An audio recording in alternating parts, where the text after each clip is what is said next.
Hello everyone, hope you're doing well. Today in War Thunder we have another Devblog, and it's for the XM803. Now the XM803 was an evolution of the MBT70 that we have in game, but it's not maybe the evolution that you may think of. A lot of people actually see the XM803 as worse than its MBT70 brother, and that's because they see it as an economical version of it. So it was actually a cheaper version to try and make it so they could actually make a new MBT, which didn't cost an arm and a leg. We're going to go through the Devblog, but we'll also talk generally about the XM. First of all, when we look at changes between the XM and the MBT70, the main one which you will notice straight away, if we look at any picture of it, is the fact that it's 50 cal. It's 20 on the top of it. If we can find a decent picture, there we go. The 20 on the top of it has turned into a 50. It's also a higher mounted, so I don't know whether that will make any difference. I highly doubt it, but yes, it's a 50 instead of a 20 on top. Also, you may see that it does have slight added side skirts, which are always nice to see. Trying to upgrade it into a modern era. Will they make much damage? Highly doubt it. But it also, I believe, had the same armor as the MBT70. If we look at the shape of the turret, it is slightly different, so there may be slight differences. But at the back, I don't see any blowout doors, I don't see composite armor, I just see some spaced armor around the place, which is very similar to the MBT70 instead of the M1 Abrams. Also, the gun is exactly the same as the MBT70, and the engine is exactly the same, but there is a twist. The same engine produced less horsepower because, well, they tuned it. So it's produced 250 less horsepower.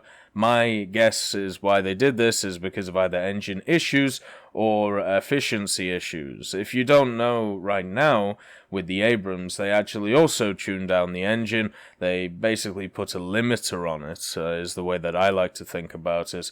And the reason for this is so it doesn't tear itself apart. So this does limit the speed of the vehicle, but it increases its efficiency and makes sure that the engine lasts longer. That is pretty much what they did on the XM1.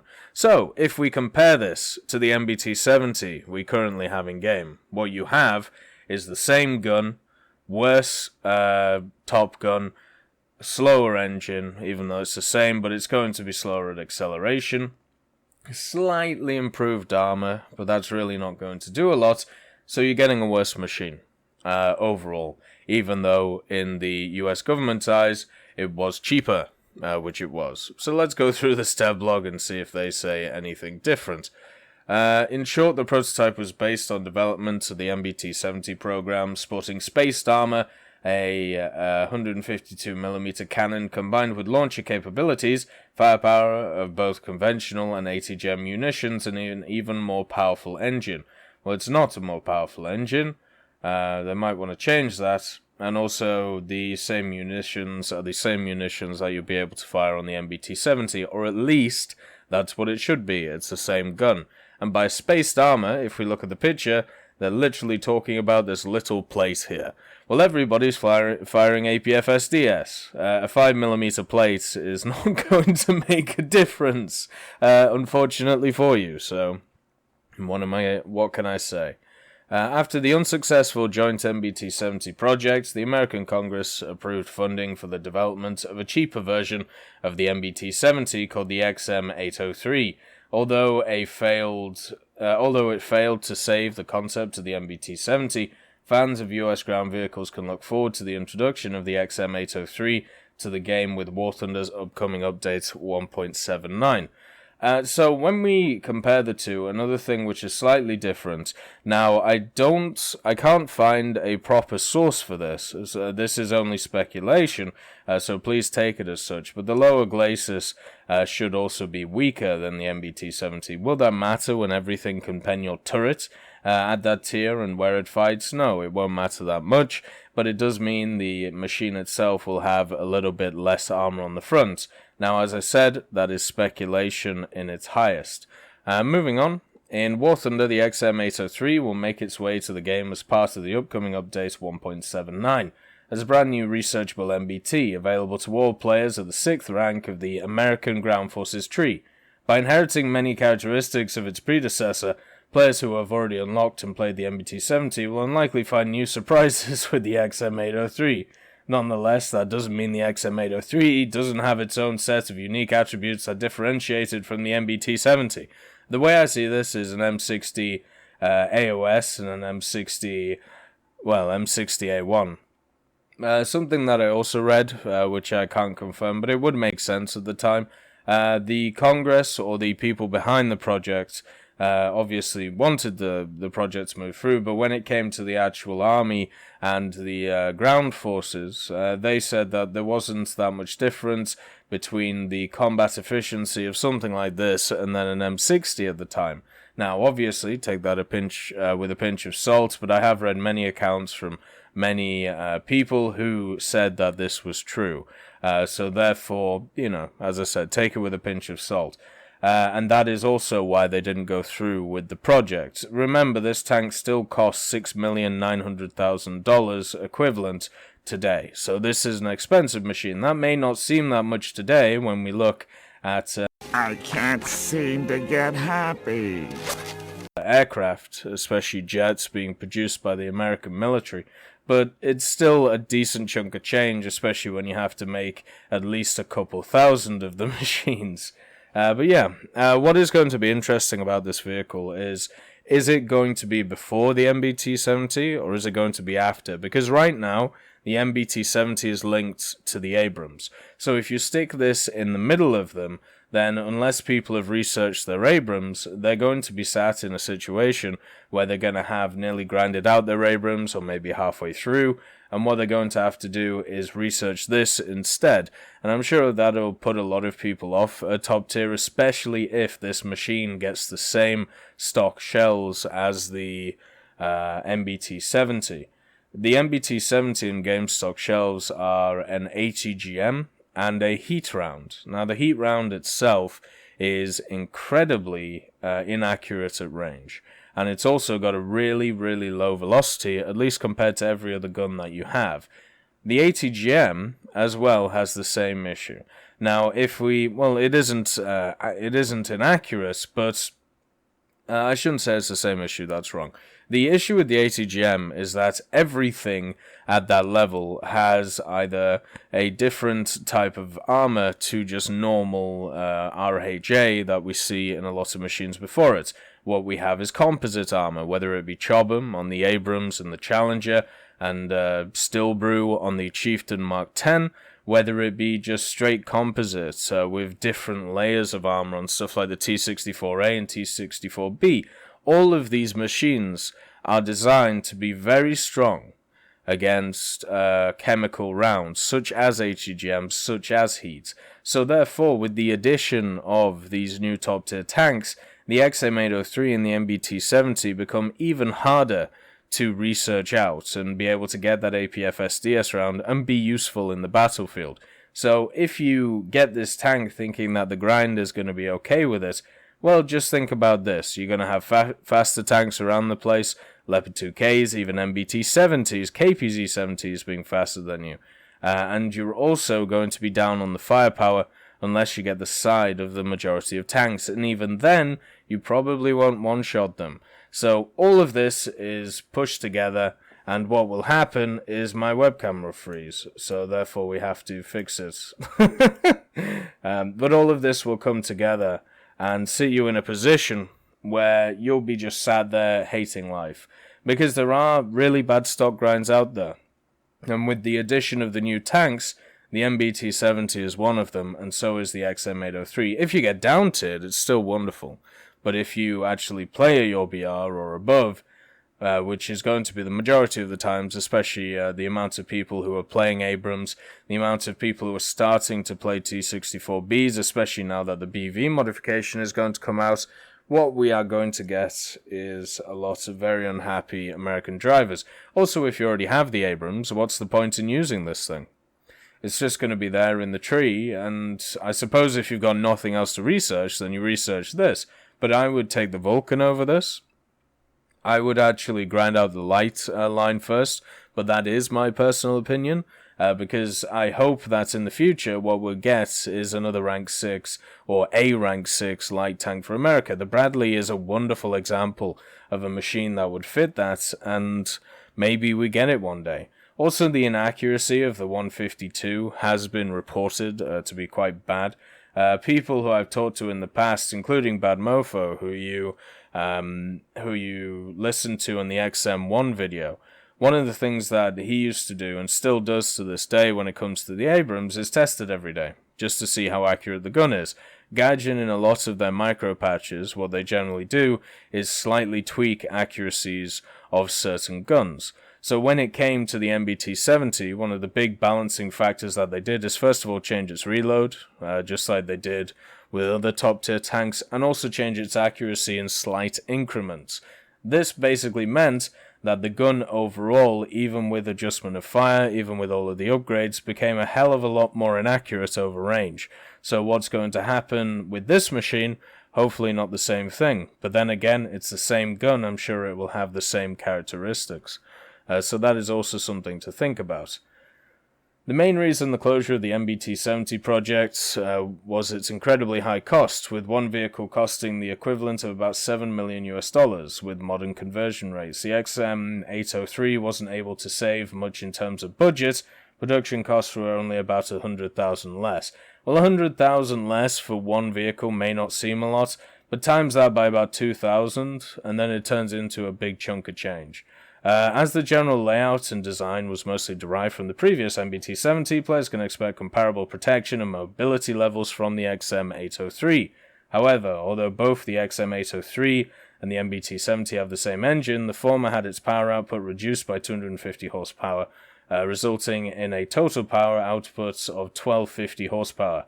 As a result of this, future commanders of the XM803 can still expect to reach top speeds of around 40 miles an hour, 64 kilometers an hour, but the time it will take to reach that top speed will be slightly higher than that of the MBT-70. So here we have to talk about something. This is a machine that is being added. It has a lower top speed than the premium XM1, which is coming in. It has either equivalent or worse armor than the XM coming in. It has a worse gun because of mainly the stock grind. The XM, you're going to get every shell available to you. They may limit it in the ammunition that it could take, but let's say they don't limit it. Let's say they do.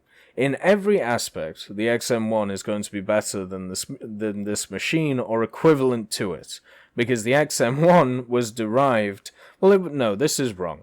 The way to say it with the XM1, the XM803 and the MBT-70, they took ideas from both of these machines to create the XM1 prototype. Was it a direct correlation? No.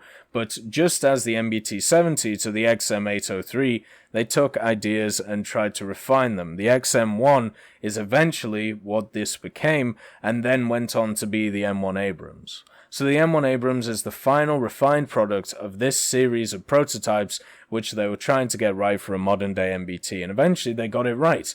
But the XM1 is an upgrade of the XM803 and the MBT-70.